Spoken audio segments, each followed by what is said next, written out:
my channel. Yes, my channel. This is Jem again. So guys, for today's video is I'm going to show you kung ano na yung magiging updated ng aking mini kitchen. Kaya ito yung background ko ngayon.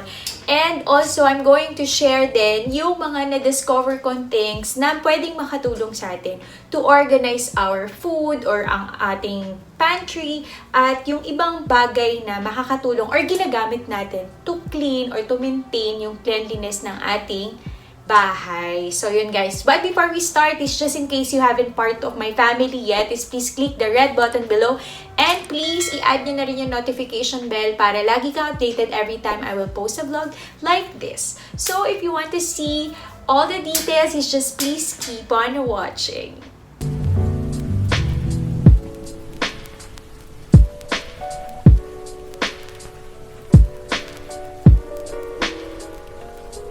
Guys, gusto ko lang munang ipakita sa inyo itong well, di ko alam yung tawag talaga sa kanya, pero shout out to my sister-in-law. Thank you so much kasi siya yung nag-send talaga sa akin ng sample. Actually, nakita niya sa Facebook sa market. Kaso, mas expensive siya, kaya nag-check ako sa Shopee. And by this time, I'm sure, or kung hindi nyo pa napapanood, is gumawa ako ng first Shopee haul ko, which is I'm going to put the link up. And then, yun, nandun lahat yung mga first purchase ko for this year, including na ito. Pero ilalagay ko pa rin yung link sa description box just in case na naghahanap din kayo ng ganito. So, very, very good siya. Ipapakita ko na before I start arranging my pantry and also my toiletries. So, ganyan siya. Sa slide siyang ganyan. And it's so easy to assemble, no? Ako lang talaga yung nag-assemble niyan kasi may instructions naman siya. And talagang lang siya, yung mga screw lang, sobrang dali lang talaga. Even you guys, mga girls out there, kayang-kaya natin kasi nakaya ko nga. Ayan. Don't worry, kahit medyo hinahag-hag ko na siya, na-sanitize ko na siya kasi nga ilalagay ko na rin yung mga gamit namin. So, dito sa, I bought one and then ito.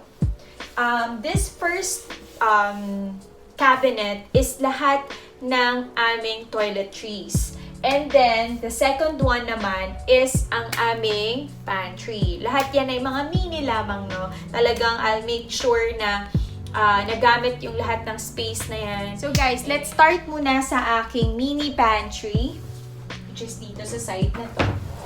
So, as you can see, sobrang gulo niya talaga, no? As in, masakit siya sa mata tignan. Kaya, ngayon, itatry na natin yung best natin na kahit papano maging maaliwalas naman siya. Kahit nakatago pa siya sa cabinet. So, first is, ilalabas muna natin lahat ng gamit na hindi kailangan natin i-pull out. Kasi sasabay ko na rin yung paglilinis, of course, bago ko ilagay.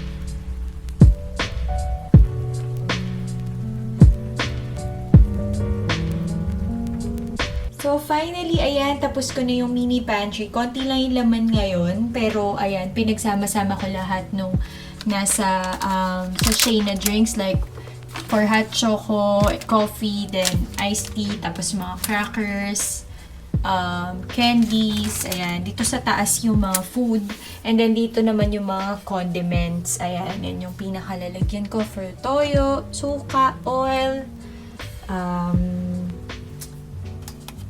and then, yung mga iba pa like pepper, ayan, maluwag pa nga siya kasi talagang yan lang din naman yung ginagamit ko Tapos dito, syempre, hindi mawawala ang ating mga spare na lalagyanan for the food.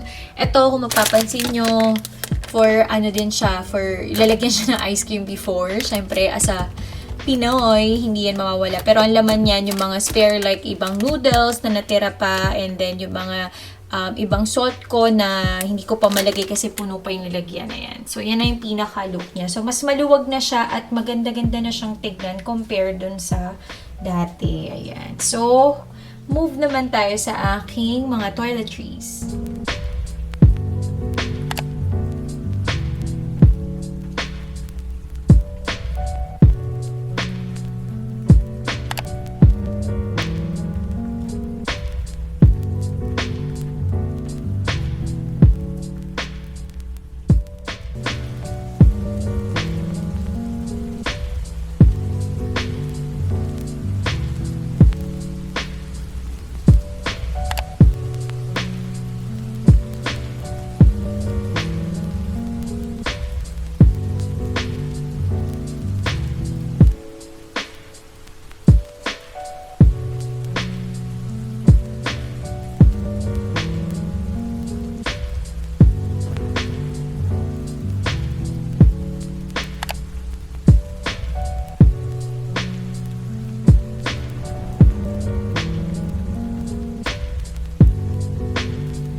have it, guys. So, I'm so happy sa naging outcome ng aking mga toiletry side and also yung aking mini pantry. Na kahit papano, kahit sa small space na meron ako, is nagawan ko pa rin siya ng paraan para mas maging organized siya at maganda naman siyang tignan, 'di ba? Kasi most of the time talaga, lalo ngayong panahon na to, is nasa bahay tayo. Kaya mas maganda at mas, kumbaga, malaking tulong to para sa atin kung magiging organized at maayos din yung ginagalawan natin. So, kahit na ilalim pa siya ng sink, 'di ba? May space pa rin at magagamit mo pa rin siya na bilang storage sa inyong mga gamit. So, just in case na na-enjoy nyo to, is please give me a thumbs up and please share it to your families and friends. So, until my next video, bye! Don't forget to wash your hands and stay at home. Bye, guys! Keep safe!